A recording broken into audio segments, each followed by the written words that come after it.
I am Mac, and once again this is Refocusing Barbados. I am a very happy man. I am a very happy man. After Monday's budget, I am on top of the moon. I'm over the moon. I am extremely happy. And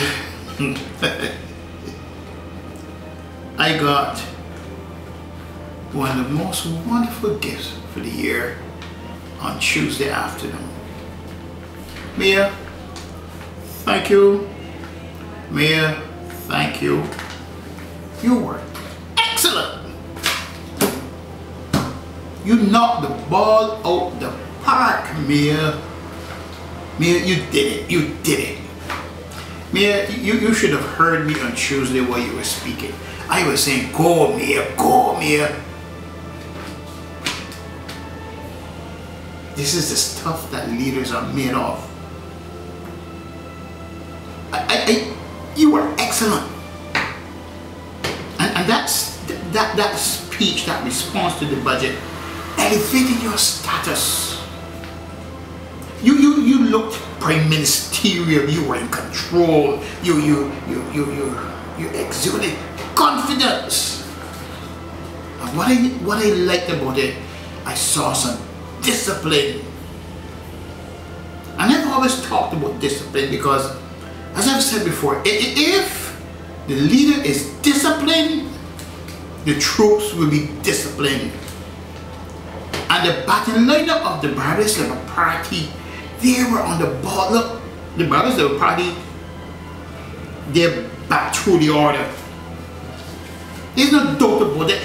There was a stark contrast between what the Dems were offering and what the Bs offered. I am very happy. I must tell the truth.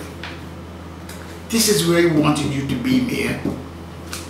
This is where I want you to be. Now, I am going to score this as a victory for you, Mayor. This is a clear-cut victory. You're in a runner-up. You scored heavily time again. And what I liked about it was your clarity.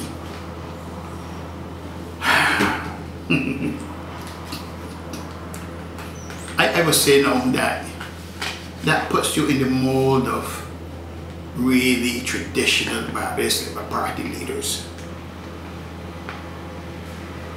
And you may think that I was criticizing you unfairly, but I want to make sure that you got to the place where you needed to be.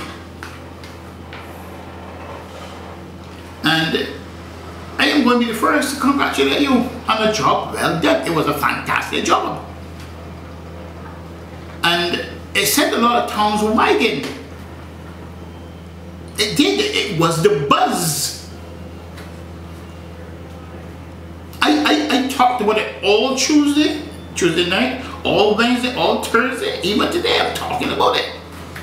Because you were fantastic. You took the fight to the Dems. And you did it in a disciplined and thoughtful and clear manner. And you were convincing. You were very convincing. You are finally on the right trajectory. Stay there. Stay there. Don't come off that trajectory. Stay there, Mayor. Stay there. And I have elevated you, Miss Molly, to the status of boss lady.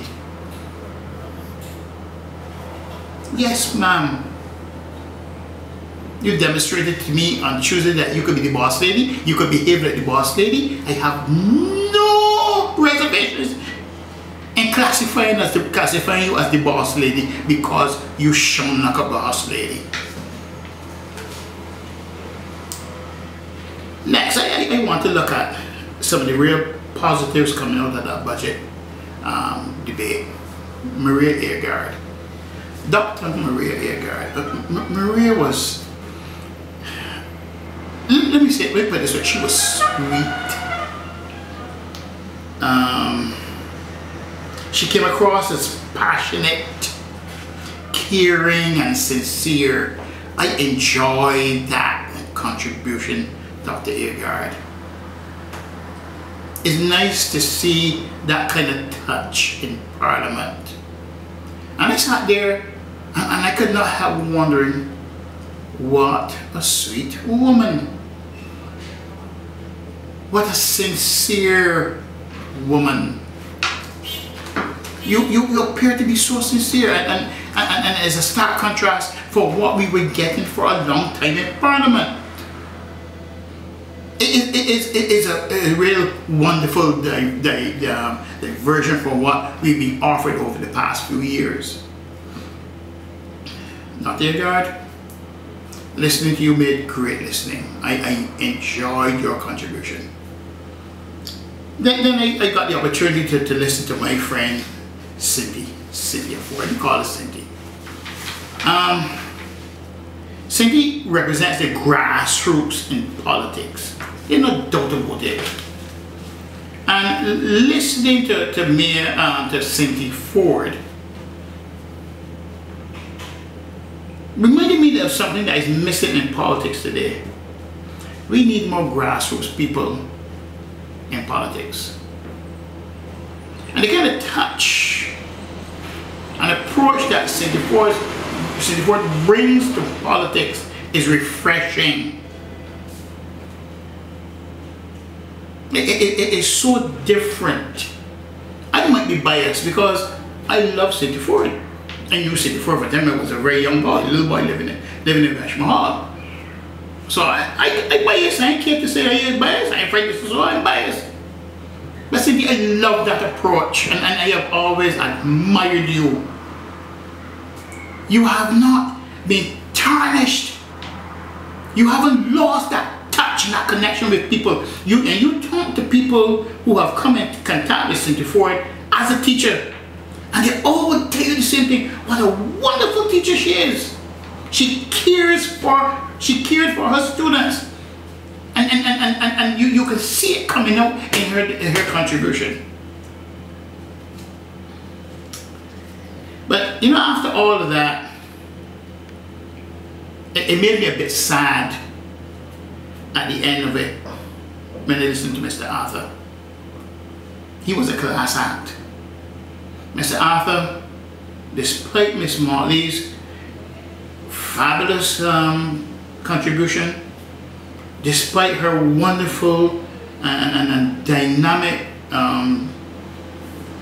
response to Mr. Sickler's budget speech, Mr. Arthur was the difference in the room. And I sat and I listened to Mr. Arthur, and I kept wondering, what is it that we are not getting as a people? Here is a wonderful resource, a man with great knowledge and great skill, two deft hands. Jeez, the man got a fantastic touch. He understands economics. He understands where Barbados is. He is the one person I believe that can take us out of this. But at the same time, we are saying to him, we don't want you. But what does that say about us? This is a man of great value to our country. He's almost, being idle when he could be asked to step in and to help us out of this. He is in a league of all his own. He's in a different league. He's a cut above the rest. And you listen to his contribution, you can hear his wisdom. He was like a father talking to his children. And if you listen carefully, he was saying, I want to help you. Give me a chance to help you. And I'm asking Barbados, what we going to do? The thing is, right?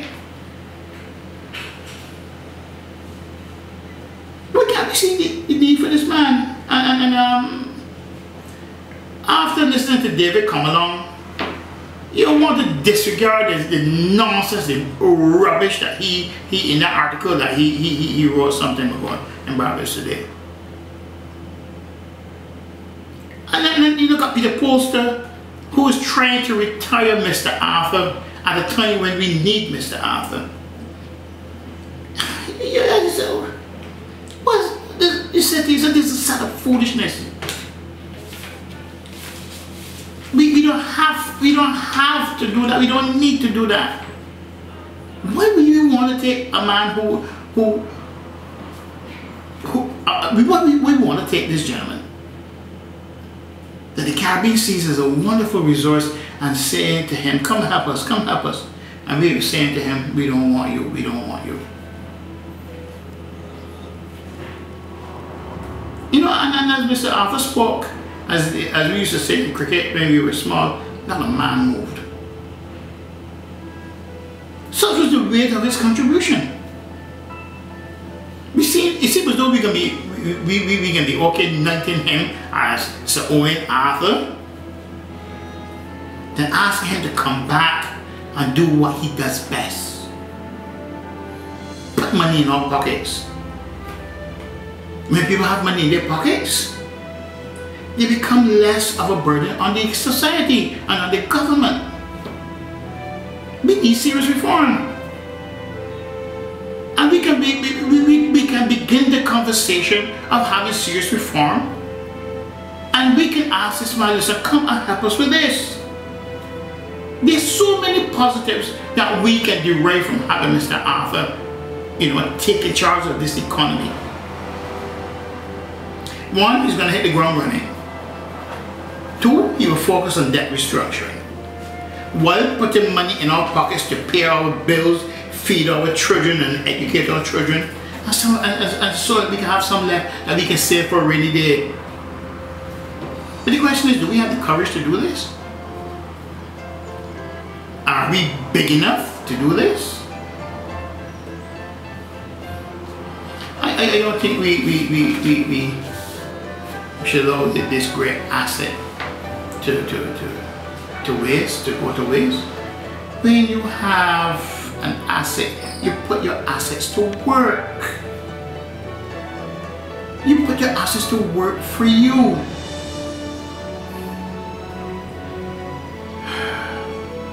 We saw the master at work in his contribution.